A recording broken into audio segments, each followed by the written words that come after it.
Welcome to The Life Engineer with Matty J. He unpacks and interviews guests to share the tools, components, and software that's needed to build a life and mindset by design versus one of default. Let me just start again then. So we'll just cut straight into that because let me just say, Bosh, welcome to the podcast. We're starting again because I didn't record the right way. So we hadn't got far into it. So let's just start again, Joanna. Yeah. So I'm introducing you as Joanna from Consultachameleon Chameleon. We've just done this, but we'll do it again. I just started talking about how we'd met, how we'd connected, how we synergize in what we do. And we just started talking straight into making space, which is a subject we started talking about. So let's just get back to that because we're recording now. Do you know what? I've had fears of doing the podcast and not clicking record. And I always think I'm going to put it on there and I click record, but there's a second bit that comes up that says record on the computer or record on. That's all right. This will be a better version, Matt. This will be a better. Exactly.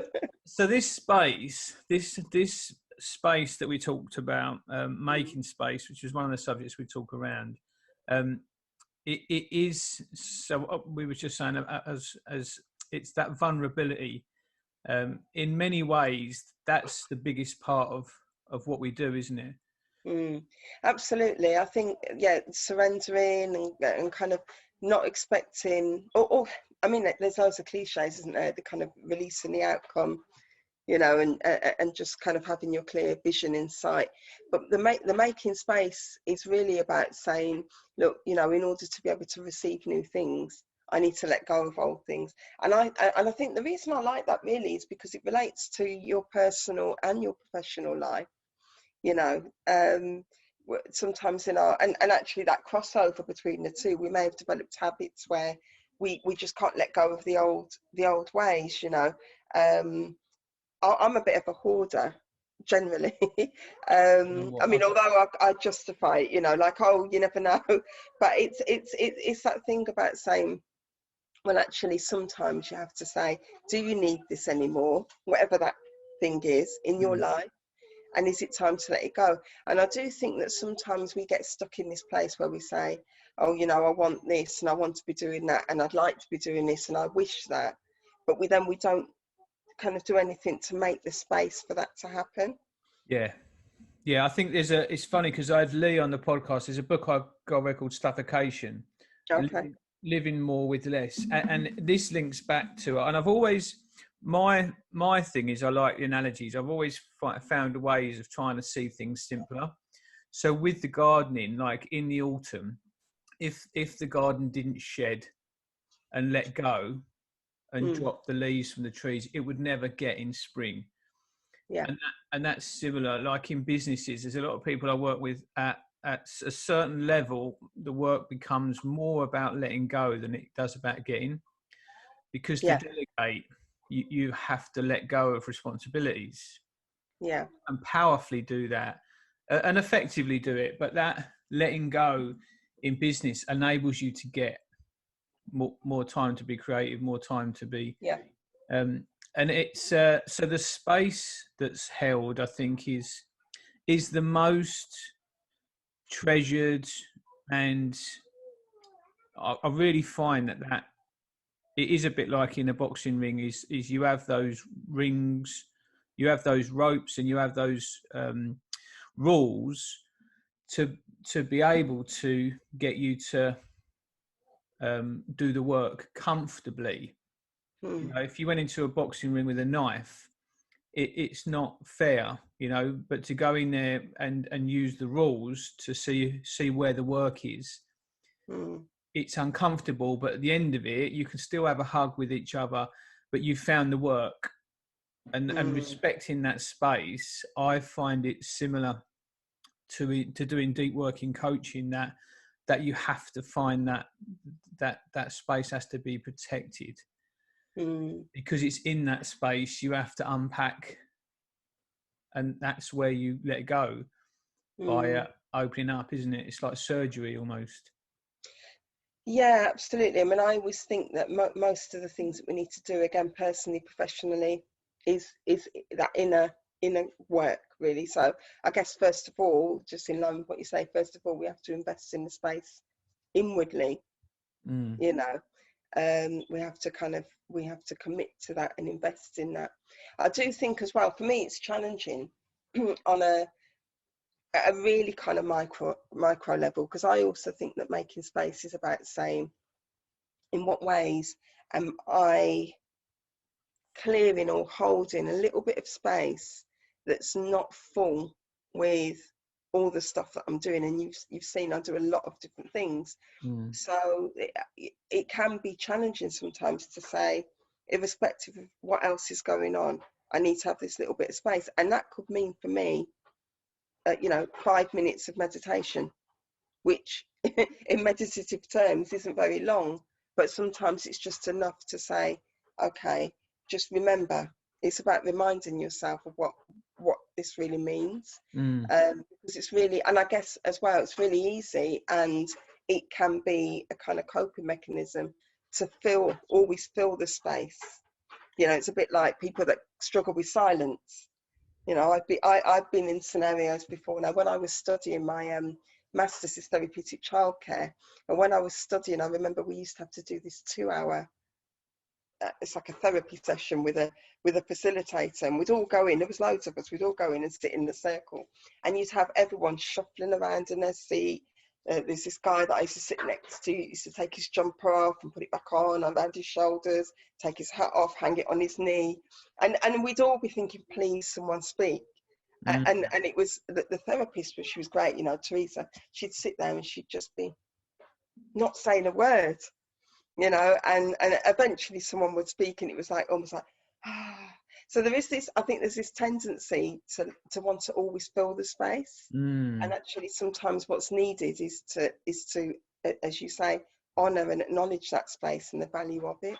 So I think the making space for me is, you can interpret it in lots of different ways, and all of them are valuable. Yeah, I think, and I see the synergies going back to gardening. When you spend a day in the garden or an hour cutting the grass or weeding through stuff, afterwards there's a feeling of freedom, because what creates a space is other stuff can grow in it, or you can grow new stuff in it. But that space allows, what you're doing is getting rid of the shit. So that's, for me, is that, so I've got this, my coaching for true colours sheet, is about this essentially is the shit that we've written over time, and my work is getting back to that, finding true colours, that weeding the negative, and that space that we're creating is giving that what was going to be done there or could have been filled with there, we create for nothing, and that allows us to step into that. So I always see me working with clients is a bit like going to the roots and then digging down below and creating that's the space, because when they grow into that, the stuff on the surface, whatever it is they want, just becomes, once it's aligned with it, and it all comes from where you're coming from. And it's funny, I've done some deep work recently with me on showing up with coaching, and there's still an element of me which was showing up with the not enough, right, coming from a place of not enough. And it wasn't until I saw that and sat with that and let go of that by being able to see what was happening, that I could then have the space for enough to grow and show, and it's felt differently ever since in having conversations, because you can see it, like, go back to when you were, I remember dating, if you was out on a Saturday night and you didn't have a girlfriend and you was desperate to meet someone or something, but it would show up in how you was, and then you'd get a girlfriend and you'd be all cool, and then you'd be getting people contacting you, you would be showing up differently. And you can see it in people when they sell, you can see it in people when they chat, if they're coming from an aggressive place, a not enough place, it does show up in where you're coming from. I think so. And I think, so for me, my strap line, as you said, is grow your colours. So with the grow your colours, what that was about for me when I first conceptualised that consult a chameleon, I mean, actually, I first conceptualised it many years ago, but when I first started talking about it, it was around 2013. And the grow your colours was about identity, and it was about being who you are in all of those colours, because I guess I was aware, and and it comes from kind of my experience, my upbringing and my lived experience, the way that I've managed life, was that we can have a tendency to like compartmentalize things, and that's, I guess that's a safe way of living. So you're not going to show this because, and it's all about, I guess, other people's perception and interpretation. So for me, the grow your colours was, you know what, grow your colours, show your colours, be who you are.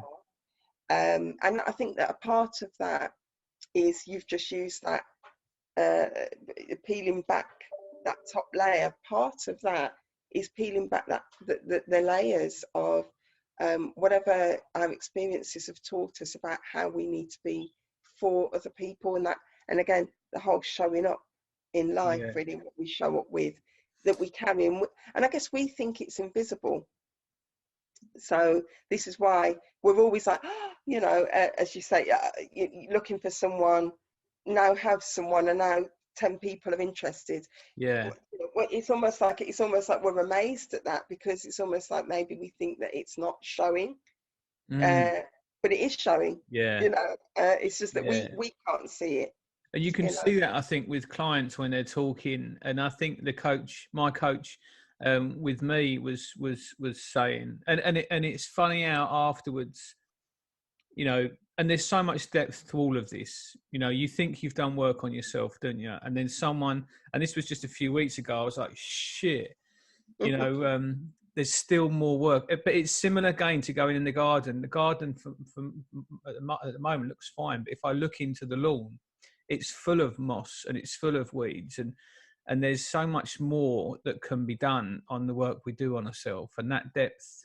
And it's interesting, I've said, like my daughter, she's 15 at the moment, it's interesting how awkward it is at every age still to be yourself. Now it sounds simple, be yourself, but I've found, and I know I'm sort of sensitive, but I've found that it's really, really hard to truly be yourself. I don't think people understand the depth of showing up fully.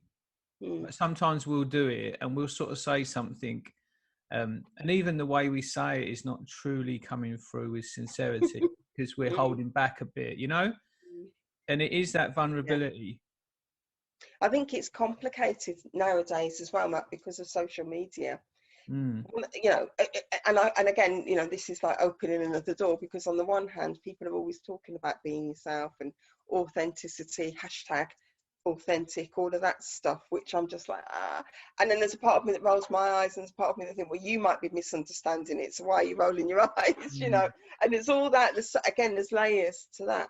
But I do think that some of this being yourself nowadays is inherently in the public domain, beyond the people that do know you. And so I guess, I guess that compromises things, doesn't it? It's funny. Like I struggle with so on these podcasts, I don't hold back in swearing and being whatever I want to do, but on Think and Believe, I don't. Because I do show up differently. I would want my daughter and my nan to watch that, and I respect that space differently, but I am who I am, and I'm comfortable with communicating and being who I am. But then in business and on LinkedIn, there are times when I know that I've compromised myself to be more attractive to businesses. And I think there's just playing the game. I always say with my son, his room hasn't got to be spotless, but play the game, just find that line, I think, with sitting in a space and being reasonably respectable, and then also being yourself. And it is difficult. It's interesting how when you look into stuff, and I catch myself doing it quite a bit with posting what I want to say. I mean, if I could count the amount of posts, and my wife's been quite good in making me second think stuff a little bit. That posts that I've put up and then taken back down again because I think they're funny. And she's like, no, you know, and there are places for that and not. But it is, I think it is an interesting and a delicate space for people, especially youngsters like my daughter now. And I watched the Joe Rogan podcast, and he was chatting about the suicide rate or the self-harming rate for youngsters. It goes back to when the internet kicked in and Instagram and all that started kicking off. But it was interesting. The rate that rapidly increased was for girls. Right. Because the boys don't really care. Most of them are like, you know, oh, he didn't tag me in this or didn't like this. They're not attuned to that, where the girls are more sensitive in what they post and who likes it and who doesn't like it. And this undercurrent of, you know, I always say to Sharon, tonality. I'm telling by your tonality you're not happy. And she's like, there's no such thing as tonality. I'm like, well, I can tell by your tone, or not saying something says something. Yeah. Something that I say, I refer to as hearing what's not being said. Yeah. Yeah. You know, the importance of hearing what's not being said, really. And that, you know, that is kind of as loud as anything, or if not louder than and in anything coaching else. It's good to be it's an art to be reading that and then pulling people on that, but when you're aware of it, it's okay. I always go back to the analogies of boxing. That I remember sparring with a guy once. He was like the world champion kickboxer, and he was just playing around with us. And I remember every time I sort of stepped in to throw a punch, and that, what he was doing was just stepping to one side and then hitting me. But he was doing it every fucking time. And I wasn't seeing him. I just wasn't seeing it. It wasn't at that point where I can see it. And now a lot of the time stuff goes on with people, I'll see it. I know what they meant by that, and I know how it was coming from. So I'll step and I'll let it go and I'll watch it. But I have that ability now. You know, it's an in tune thing to start feeling. And I always remember, this is again the weeds and the flowers in the garden, what serves and what doesn't serve. It's the same in boxing. Sometimes people throw a punch and there's nothing in it. You know, the distance is not right. You know, it's not going to affect you. And others, it's like comments are really diggy, you know, from the people you love. And with the social media and that, and the girls, I don't think they realise how they're being, how they can be, or how it feels.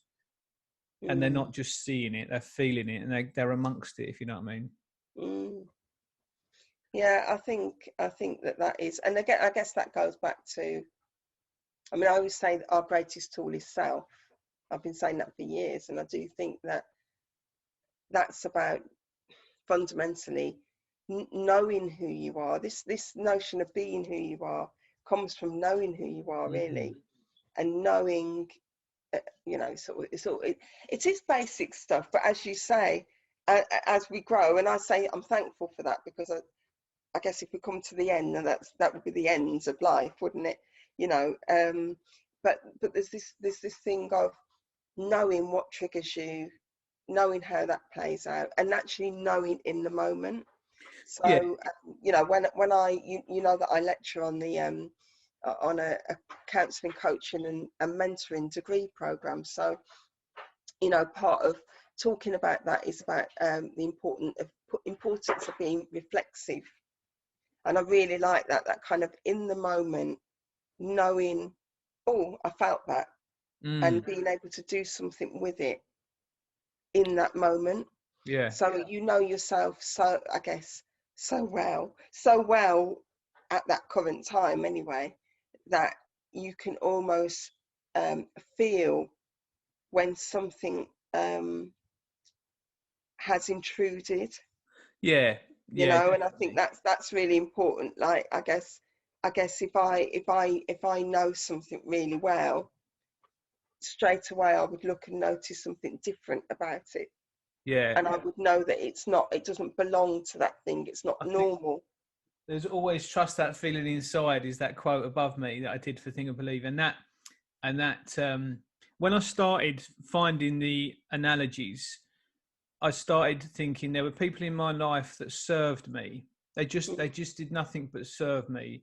And then there's others that didn't. And the difference was how they felt. And when I looked up weeds, that's how they depict it. The difference in the garden is one of them, a daisy or a flower will serve it well, that it will just grow within its environment.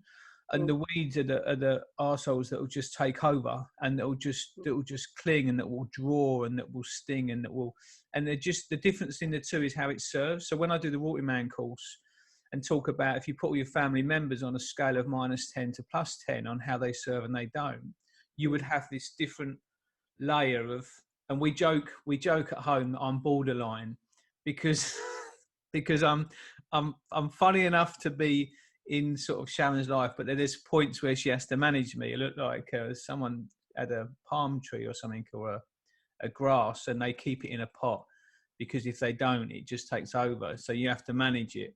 And I think people are a little bit like that, you know, when things and people don't serve, you feel that. And trusting that feeling, and then having the systems, you know, in boxing, you could just hit someone, and some people go through life just with that mentality, but it doesn't serve you. It's finding systems and ways to manage people that aren't. And there's an art to that, I think, isn't there? There is an art to it. And I do think that there is a time when you say, I'm not going to manage it anymore. You know, I don't want to, and that's okay. And I guess, again, going back to what I was saying earlier on about kind of some of the learned behaviours, is that sometimes we may have kind of grown up with the message of you always do have to manage, or you always do have to accommodate. Whether that message has come to you kind of verbally, you know, overtly, or whether it's just been something that you've picked up, is something that you've kind of learned to do. And I think that part of the unpicking and the unlayering is to say, is that really how I feel? Is that what I want? I do think sometimes it's worth embracing also, as you say, going to the garden. I actually quite like looking at those wild buttercups that just kind of randomly appear. I you know, they're pretty, and also everything is serving a purpose in some way or another. I mean, if you weren't bothered about your garden in terms of having to control that space and say, but over here is supposed to be whatever you've planted, and those weeds aren't supposed to be there. If you weren't bothered about that, they could just grow freely, and you would just look and say, look at my wild garden. You know, so I actually do think this is partly about kind of control and how you think the world is supposed to look.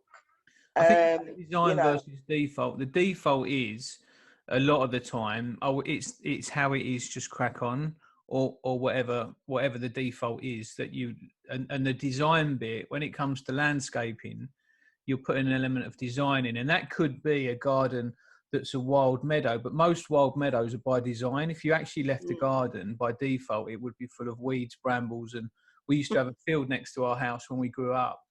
And it used to be just brambles because it was left by default. It wasn't like a wild meadow like you see in the films. And there's a difference between a garden that's wild by design than one by default. And always coming back down to that, how it serves you. Because you could have a garden full of buttercups, and that could be by design.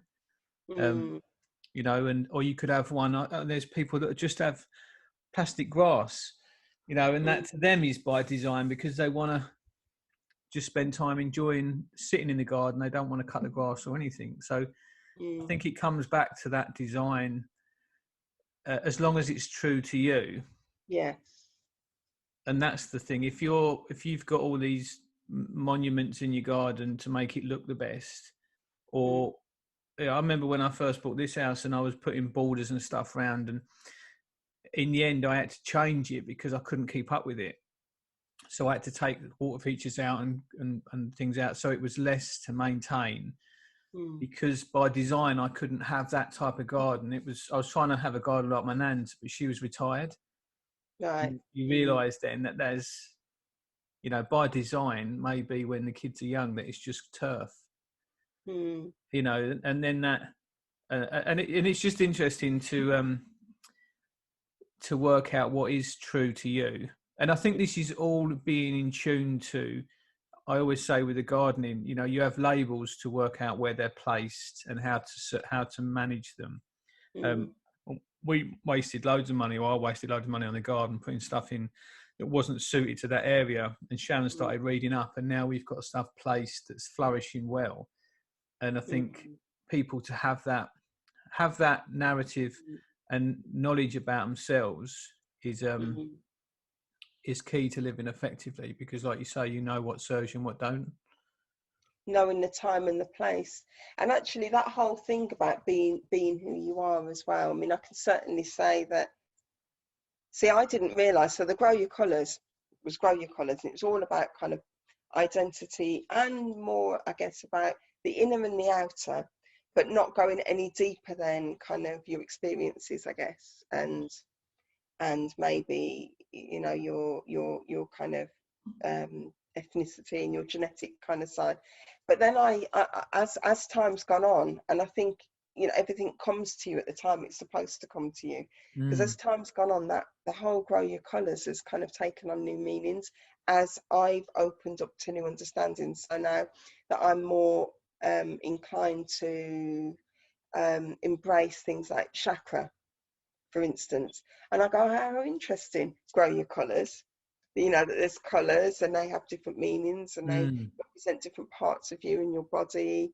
And then, if you think about aura and you think about the colours there, so, you can kind of look at this in so many different ways. But I think although I was interested in those things before, I would never have said in a space like this about chakra, because it just wasn't something I would have spoken about. So, for me, it needed to be that journey, and I needed to be ready to hear it, and part of that was making space as well. And I think with the whole thing about space, sometimes if you don't make the space, you're forced to make the space. At some point, I think that's the inevitability. There's a thing at the moment that I'm working on so I'm just dropping weight, and there's a pain to not eating something, but there's also the pain in eating it, and it's working out and remembering that there's the two, because we're obviously conscious all the time of so there's a pain in not saying something how you truly feel, and there's a pain of not doing the dishes or going to college or whatever, but there's also a pain in not doing that. And it's for me, it's really spending time looking at what's the pain in me in not eating, and that's in doing my shoelaces up and wanting to get back into doing some boxing and wanting to run again, and and all the time I'm not doing that, there's actual pain because I'm always wanting to be where I'm not, sort of thing. But those choices in that, and I think a lot of this comes down as you grow. And it's the same in boxing. You expand, don't you? That you become a lot of what we're talking about now. I feel there's a lot of depth to it that I didn't have an awareness of. When I did my coaching diploma, I remember afterwards thinking it's a bit like the bones of a body. That's all it is, the structure of what I was taught. And actually, all of the body is what you put on it. And that's what I started learning. That's the meat on the bones, and this is where this stuff comes in, and the depth of it comes in, and also how you connect to it, because there's stuff that I've said before, like Think and Believe, Coaching with True Colours, where I've said it, and now it almost comes through me.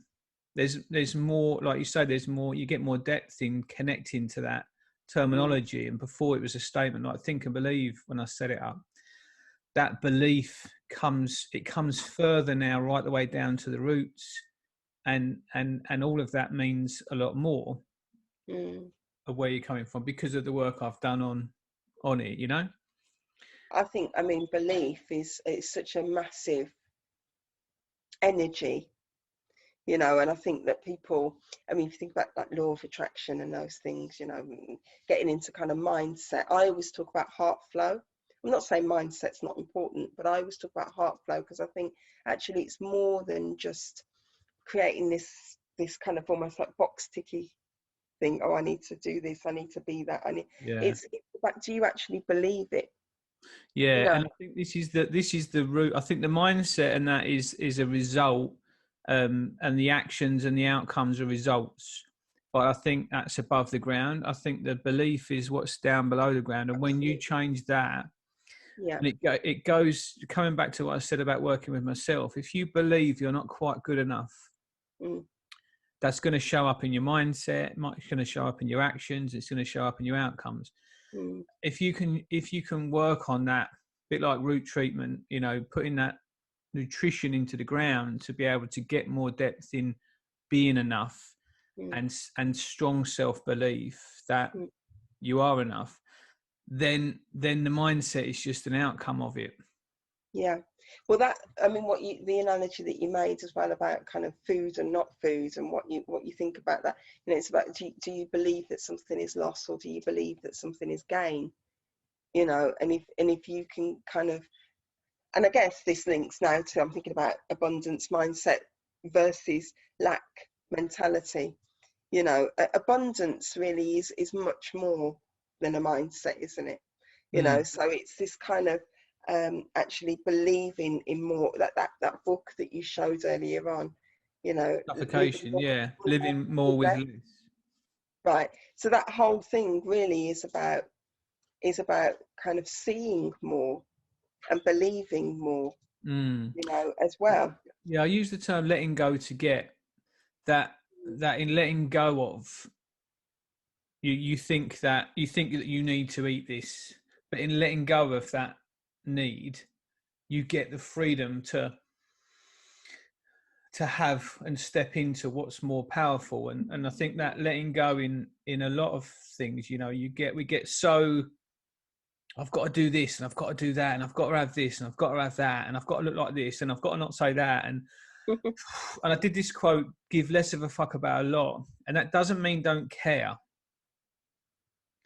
It just means give less of about, you know, it's and I think this is where a lot of the time with clients, I try and think dead.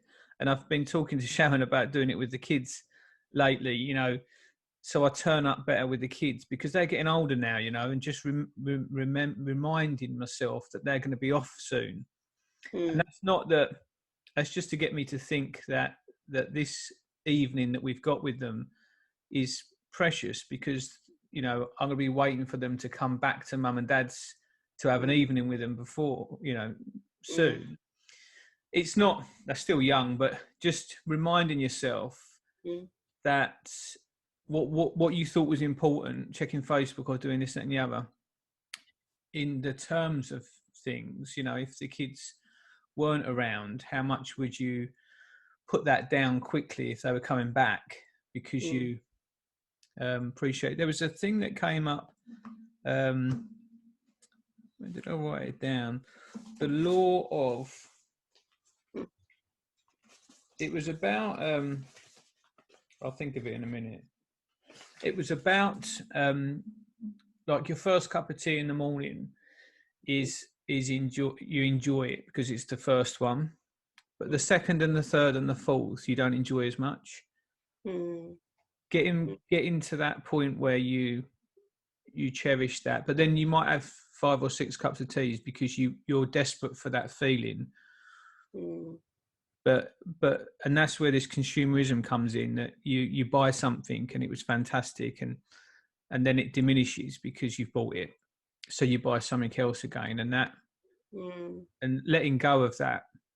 That book was good. I remember getting that, and then I chatted about it. I had Lee on the podcast, and we talked about lean management, which is what he's done. And after doing a load of boot fairs and getting rid of all the stuff, it felt so good. This felt so much more energy in letting go of a lot of stuff, because it creates space, doesn't it, to either get new stuff, more more aligned to what you want, or just to have the space. That's right. That's right. I mean, I do I have a program called Grow Free from Shackles, and it's centered around the Shackles acronym. So this really, I don't think this is about looking at anything on its own. Everything is related to each other. So with the Shackles acronym, you're talking about making space. So silence is a big part of that. And people would think, okay, so if you're being silent, how is that you doing? But we're forgetting, and I quite like your kind of analogy of the system. We're forgetting that we're a system. So whilst we're being silent, we are also serving the part of us that needs to be doing, you know, because we're making space. We'll be investing. So therefore, the doing will be a smoother process because there won't be so many things in the way. It'll be less complicated. One of the aspects of that acronym is about acceptance. And I think that that's a challenging thing for people, particularly if they've had quite negative experiences, past experiences, because it's like, well, I'm not accepting. I refuse to accept. But then what you're doing by doing that is saying, so therefore you are going to, or you're choosing to be in conflict. Because if you don't want to accept, you can't accept. Then that means that you are constantly in a state of not accepting. Yeah, it's almost picking one limitation for another, isn't it? Absolutely. Yeah, it's about kind of being open to saying, okay, I don't agree with it. Don't didn't like it, but I accept it as part of my journey. You know, and this whole thing again around going back to silence, being in the now. So that cup of tea, every time you have a cup of tea, you are in the now. Is it Eckhart Tolle, yeah, that talks about being in the now. Oh yeah, that book's massive. Always in the now. It's always new, isn't it? Yeah. It's always fresh. Yeah, that book. It's funny. I've got a guy that's coming on the podcast that does meditation, and we was talking yesterday about it, and that book was massive about being present in the moment. There's so much depth to it all, isn't there? And techniques to it, and it is a bit like, again, going back to the boxing, is you know the moves, but being able to deliver them effectively in every situation is a mastered art. To catch yourself, you know, I talk about the presence like a plumb line, that if you're making a decision from now, and now is true, which is a centered plumb line, then everything you measure from and decide from is right, whether you set the business out to however you want to do it, if it's coming from a place of truth. The pain becomes, and it's a bit like the storm, the eye of the storm is a pure centered, you know, quiet, still area. And if you tie yourself off from that, and you can go out from a measured point, you're safe. If you wander off in time, what, you know, worrying about, okay, what might people think if I say shit on my podcast? It's not a measured thing. I've measured it and I've decided I'm not going to swear or going to swear. But when you start you can get caught up in the angst of what if this and what if that, and that's where it becomes uncomfortable. And I always say to clients, if there's uncomfortability, are you time traveling? Are you not present? Is it relative to now? And nearly every time they come back down to a present thought and realize they weren't even now. They were thinking of a situation coming up that was uncomfortable or not even real. Old messages, old, you know, memories. I mean, one of the other letters in that acronym is S, and it represents the shoulds going in the bin. Put the shoulds in the bin. What's the shoulds? I've been saying that for years. Right, yeah. I've been saying it for years, like in personal development groups with people. I used to run years and years ago. I used to run personal development groups, and I'd say, okay, put the shoulds in the bin. Put the shoulds in the bin. I think there's a book now, or there's probably more than one book, but I have seen a book that's related to ditching the shoulds, and I think that's true, because those shoulds are kind of they keep you imprisoned. You know, they're kind of these kind of off-key regulators, and I absolutely agree with you. It's about being centered, and for me, this is why, now that I understand, I'm not an expert by any stretch, but the chakra, the alignment and the importance of the chakra. Yeah, I've never understood the chakra, but with the growth and alignment, I use the same thing, so that you've got the sun, and then you align to the sun and the power of the sun, and then you come back down to the roots and the place you're coming from. So I think there's probably, if you overlaid that over the chakra, there's a similar thing in terms of energy. That when you I've come up with this MMA, this ginger ninja analogy of me, and I teach MMA, and that's mindset, movement, and alignment. And I think in mindset and in movement, you have to find alignment, because I might go and do the washing up. It's not because I want to wash up. I want to be a good husband, or I want to be a good dad, or I want to have a nice house for everyone to be comfortable with. I'm aligning it to something more powerful than washing up. So I find that there's that, and also in mindset, that alignment to that presence, and aligning to, okay, what have I got to do, for the rest of the day? Okay, I'll write a diary and I'll write it all down. It's true from this point on in what is important, and those coming back to the chakras. It's interesting. I've got some books that have touched on it. I've not really gone into it. It's one of these things that when I start doing it, stuff seemed a bit woo-woo, and that's one of those things that I think that they're around enough. Even with this meditation and stuff, I've really slowly moved into it to a point where I'm embracing it fully now. But there's been things, like that I've not really read up on. So. Yeah, no, and to be honest, I've not read up so much on it. It's been a journey. Most of the time when I do things, it's considering I am an academic, I don't read much. Most of what I do, I take the scenic route. I call it the scenic route. Yeah. And over the years, I've had people say to me, "Oh, you should be further along," whatever that means. But I do quite like learning through experience in that way. And so I guess, even for me, you spoke about if you overlaid, and I always use that analogy. If I had those old-fashioned, do you remember the old projectors with the acetates? Yeah. I always say, if you put all the theories and all the concepts onto acetate, each one, and you put them on top of each other, there would be, to make the line, a line that goes throughout them all. So I've said that lots, and I say in lectures. Well, I think that the boxing and the gardening and the engineering, the science of all of them, like in boxing, you have to have a stance and you're set out from, and it's where you're coming from that allows you to align and be effective. Exactly the same as in gardening, exactly the same as in engineering. Absolutely. So those principles are all the same. I'm just doing a song that I'm going to play on the guitar. It's called "It's Away, It's Away." It sounds like Namaste, Namaste, Namaste is away. I've never used the Namaste thing, and it's a way to help get centered, but it's not the only way. There's ways to get fit.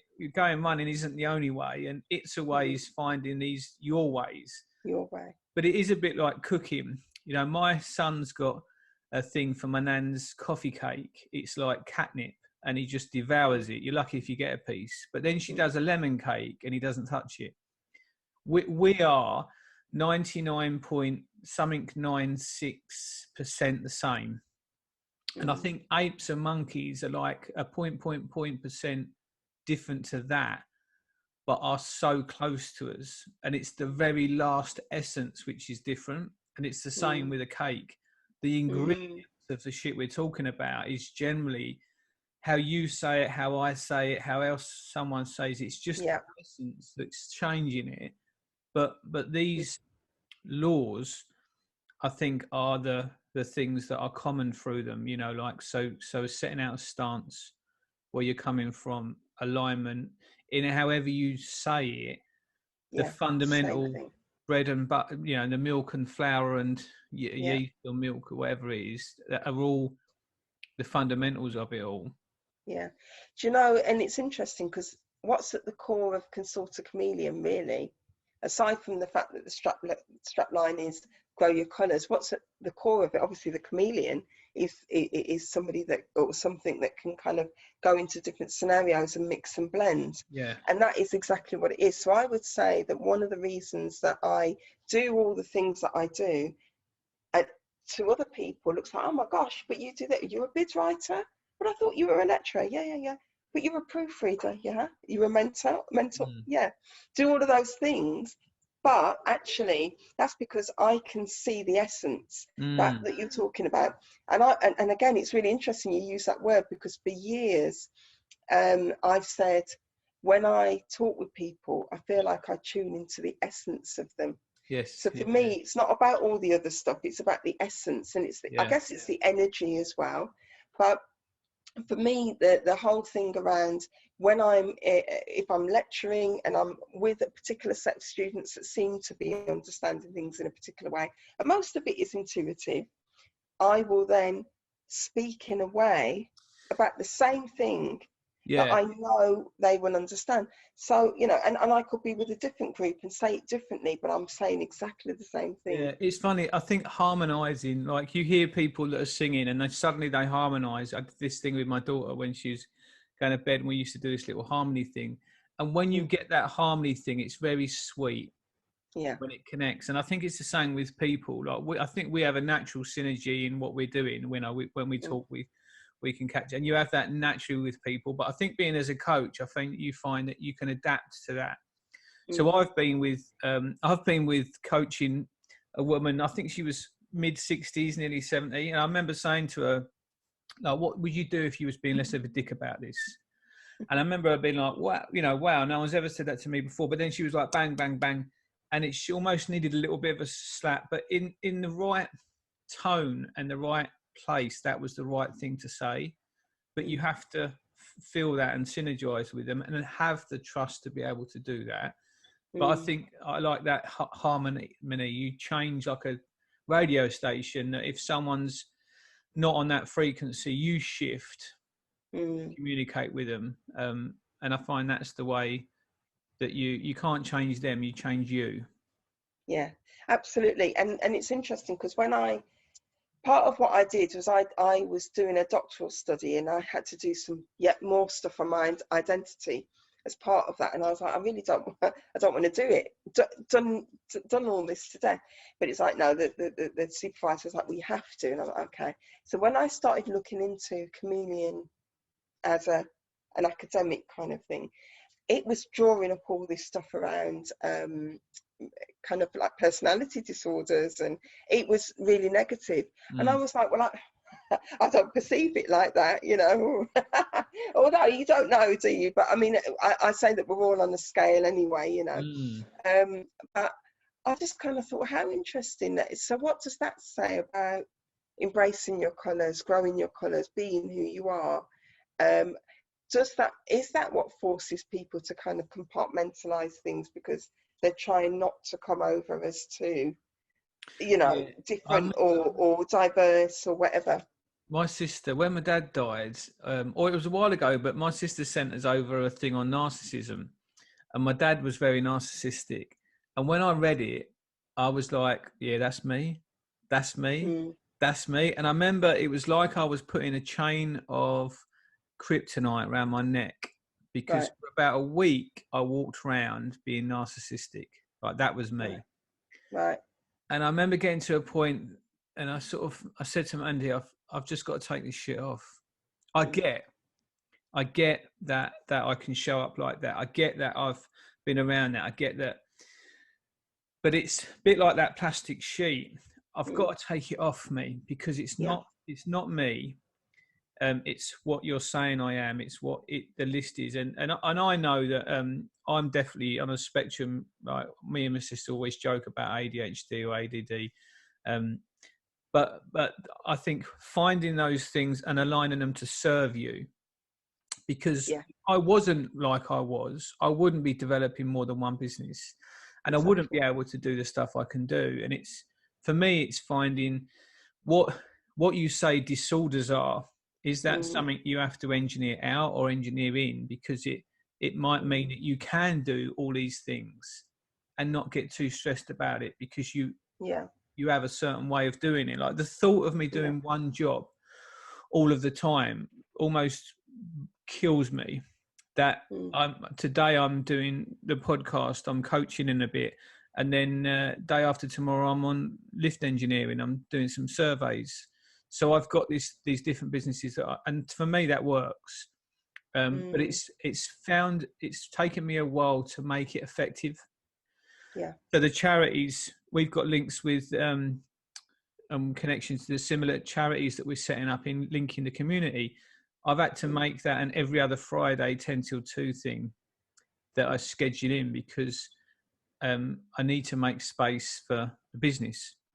So it's something I do, but I have to.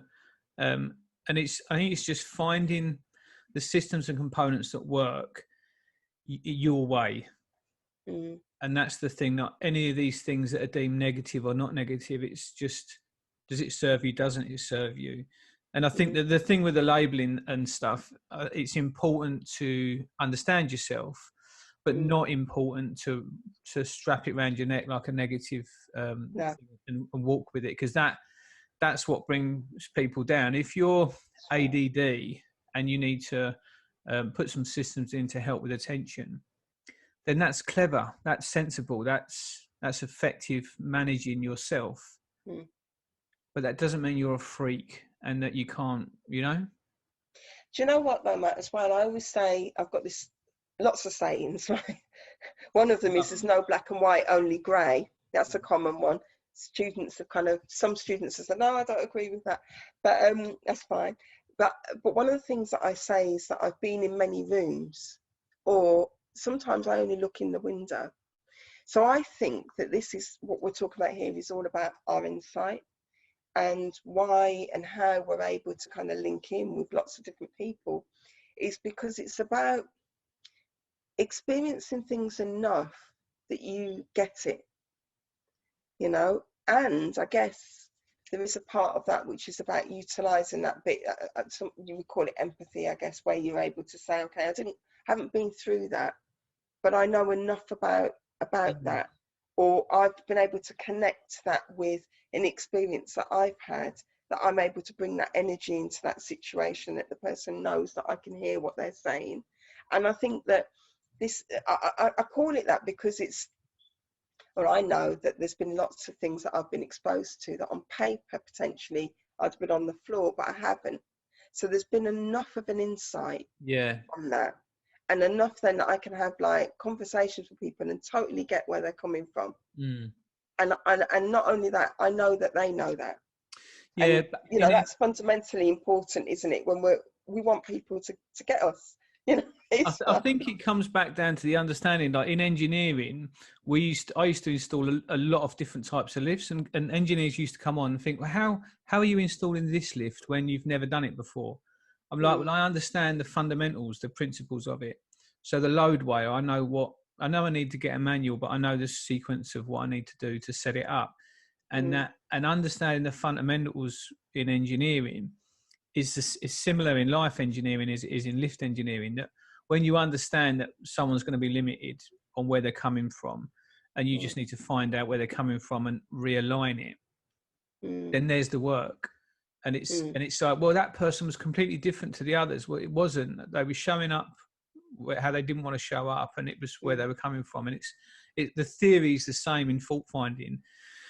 You know, a safety circuit on a lift, it can be in whatever different order, but it starts there and it finishes there. And unless you've got alignment through it, the lift's not going to work, because it's like, no, it's not safe. Right. Put alignment through it, and it's like, are the doors shut? Yeah. Is that shut? Yeah. And you put it all the way through it and it's aligned. It's like, yeah. It's the same with people. I'm not getting the outcome. Well, where's there's somewhere along the line, whether it's in your business, there's a gap. You're not marketing, you're not doing something effectively, or if it's in your relationship, it's a gap, and it might be you coming from the wrong place, the wrong voltage, you know, and all of those things. Again, the laws of them relate back to that continuity, which probably comes back to the chakras and that alignment and energy. Well, it's a life, isn't it? And you know, it's about lifestyle, but it's a life actually, and I think I mean, in an ideal world, and I guess, you know, going back to the engineering wheel and design, we have a choice to create the ideal world for ourselves. But in an ideal world, everything, absolutely everything, would be aligned in that way, so that we would be at our optimum. So when, you know, you're talking about the food thing, I know that I need to drink more water.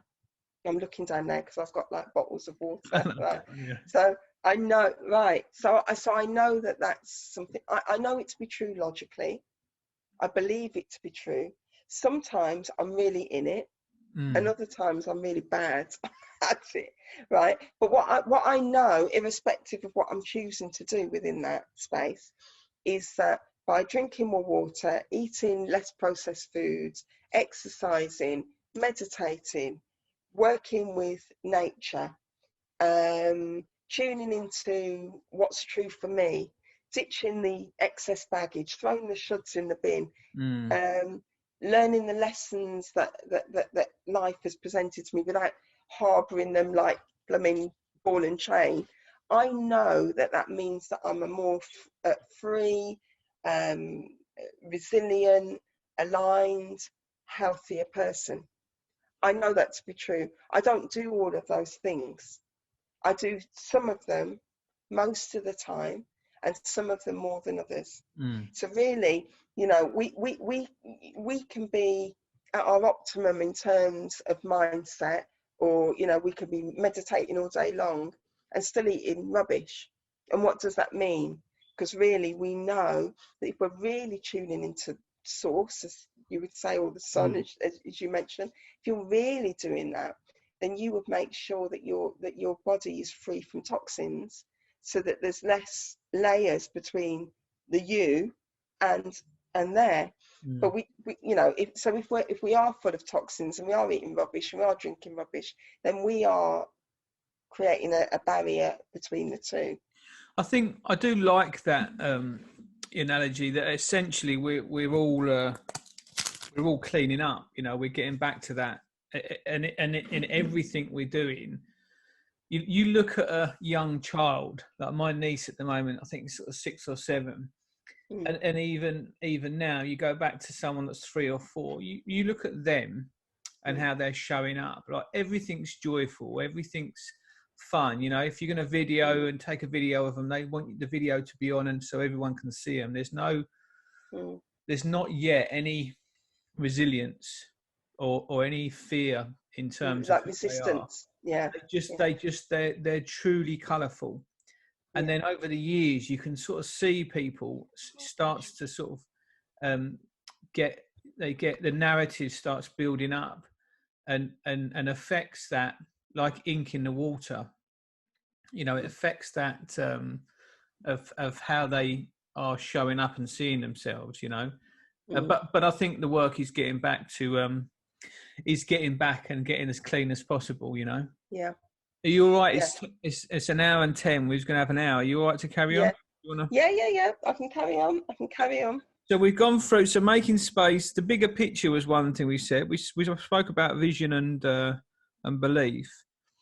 In terms of the bigger picture, you've got down. I think this was the elements we was talking about, wasn't it? Yeah. So, I mean, the bigger picture again for me is about not making it about just what's in front of you. And I guess the reason that can be a little bit confusing or contentious is because how can you be in the now and look at the bigger picture?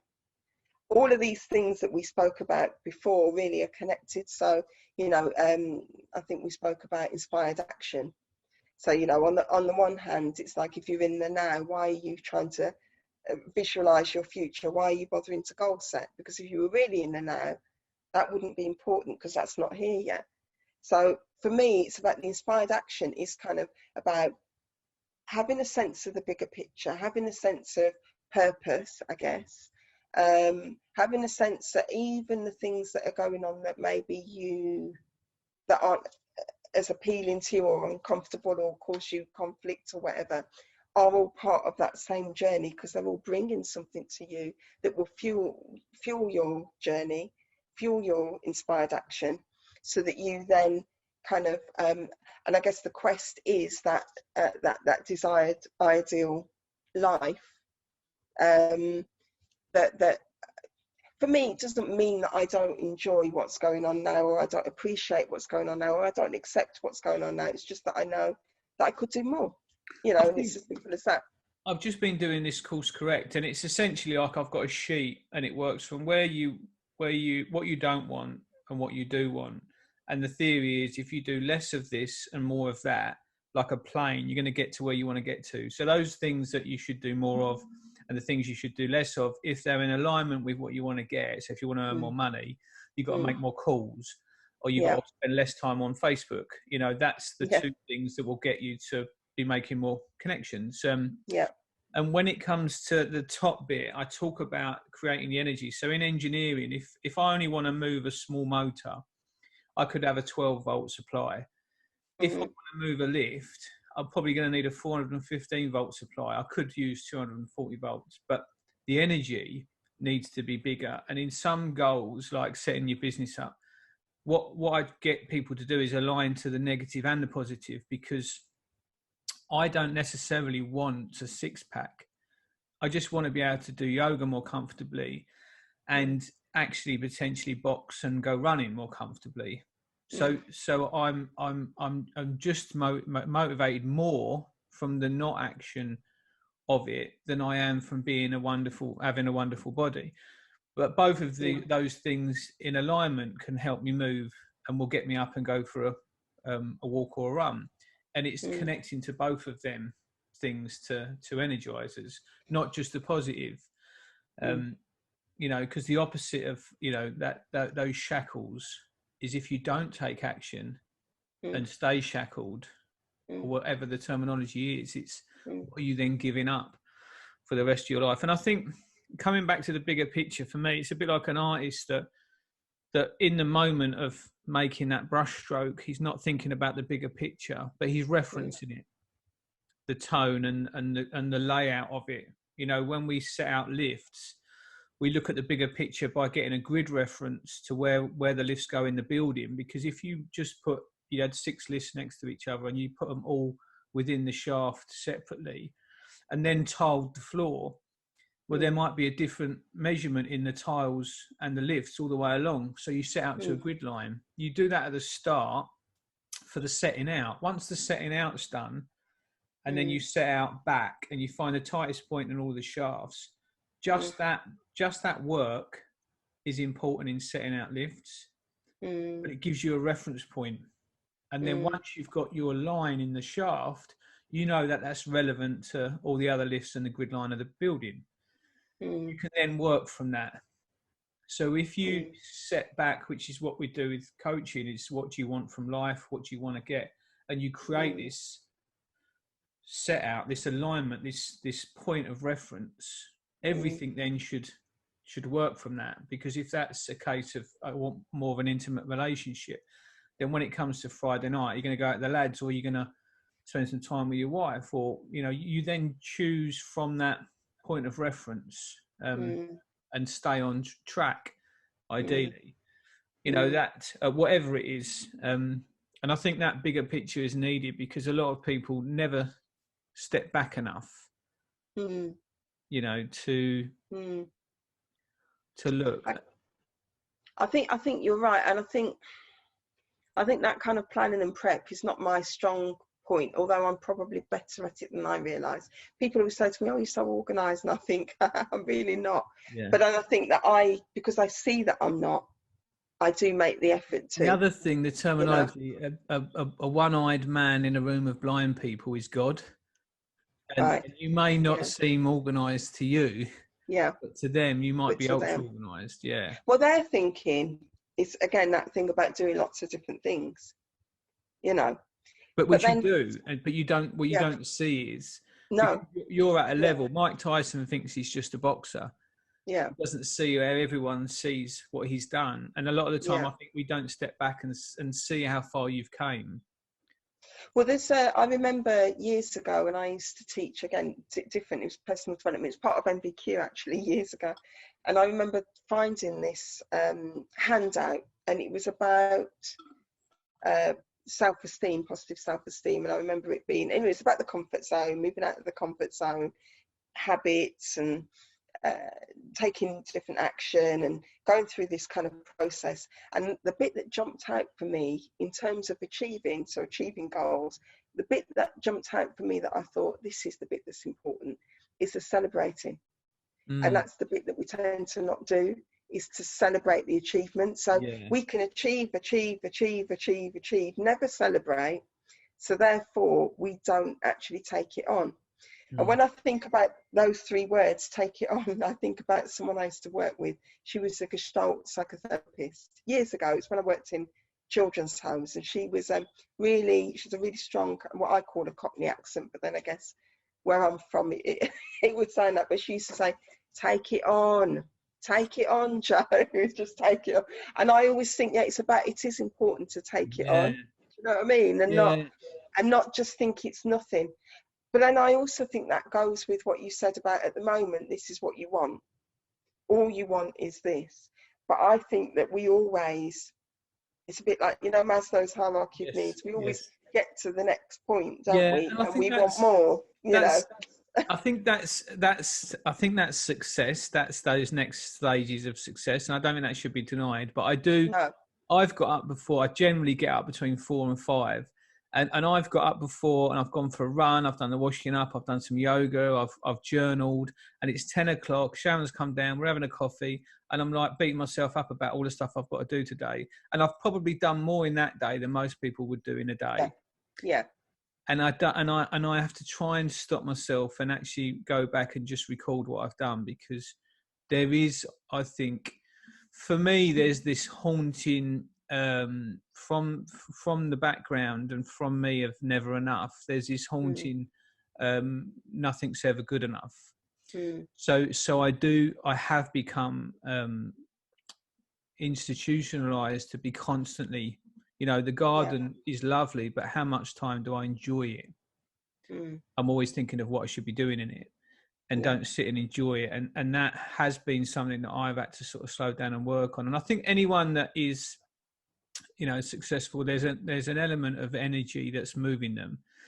You just got to make sure it's the right energy and not too much fear-based, and take those times, because in my system of evolution and growth, once you've grown at the top, so you have to open at the bottom, you have to align to what you're doing, you have to have systems in place to grow, whether that's going for a run or whatever it is, but you have to then go through the growth, the pain of the growth.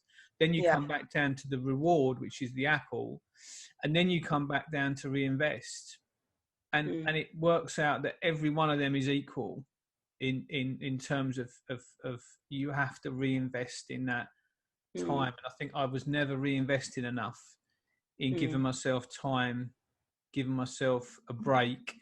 And I think, to be effective in all of them, you have to have that balance.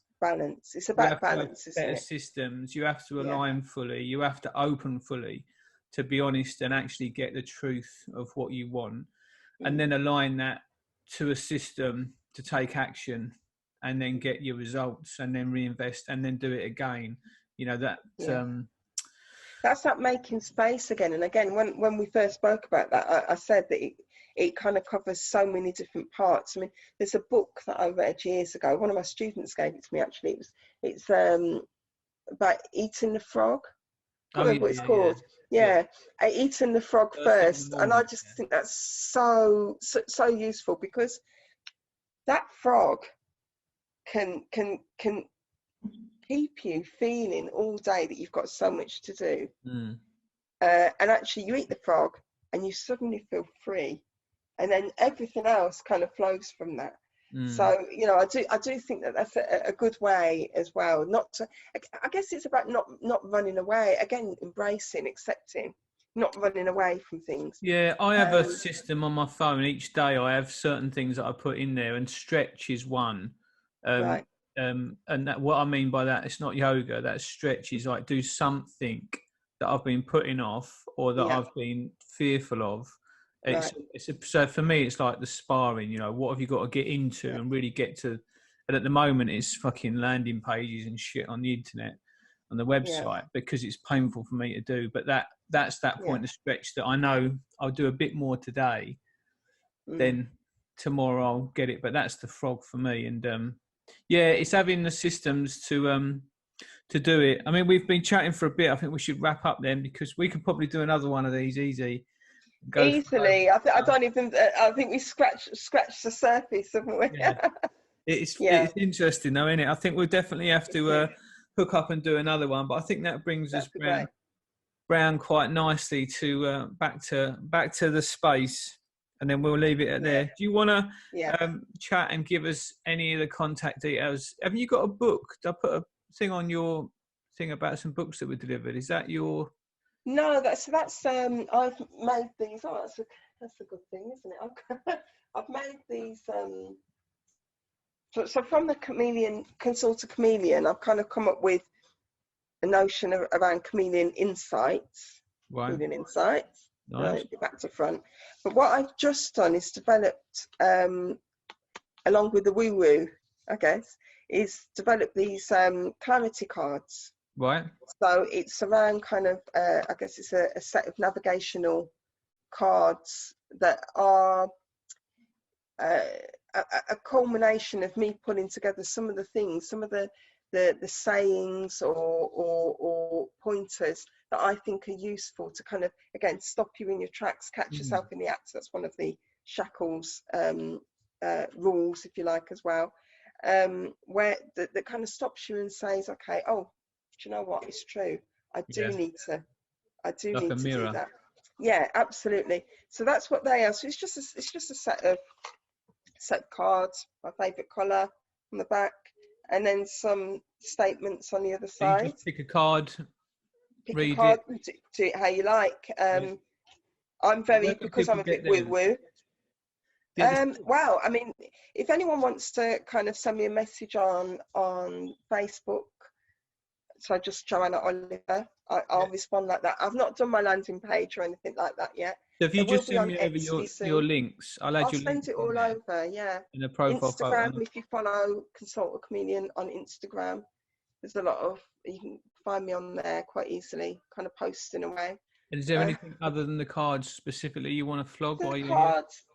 Yeah, that's my new thing. There will be a journal that goes with those, and a book as well, Chameleon Insights book. Good. There's I mentor people in lots of different things. Lately, people have been coming to me for bid writing mentorship, because I'm a bid writer. That's what I do, kind of my bread and butter, if you like. Copywriting, blogs. We'll be phoning you up for Memi 12 linked. There'll be loads of links. Well, this is why Consult a Chameleon is just the one link. Yes. All of those things, all roads point back there. So what I did quite daringly, although marketing people, my first degree is in advertising media marketing. Oh, really? Yeah, it is. People said to me, oh, don't do the chameleon thing. People won't get it. They'll get confused. And people do get confused. Yeah. People do say, I didn't know you did that. But eventually they get that I do that. I think that's the thing. I'm the same with mine. I've got so many different things going on, and every time I speak to people, they're like, "Oh, you're confusing it." But I know it's a bit like the tube service in London. You need a map because it serves you. Everything's got a point and a reference to it, but it is a bit confusing. But I mean, what's at the centre of it, Matt? Whatever I do is about tuning into people, working with people. If I'm proofreading someone's book, which I do, I make sure I have conversation with them first, ask some pertinent questions. Not many proofreaders do that. They just do it as a kind of functional, technical thing. Yeah. For me, it's about, if I get into changing sentences, it needs to be in alignment with that person's voice. Yes. So whatever I do, it comes back to harmonizing, being true to authenticity and harmonizing. So whatever I do needs to be in the voice of the best interest of the person that I'm doing it for. Yeah, because, and you know, as a coach, you know, ultimately all you're doing is kind of fueling the wheels. They're the ones that are kind of turning them, really. Yeah, it's the space. Yeah. Listen, cheers, Joanna. Thank you very much. It's been lovely. It has. We could just go on and on and on. I know. We'll have to set another day. Yeah, definitely. I'd love I'll it. see you later. You have a good See you day. later. Take care.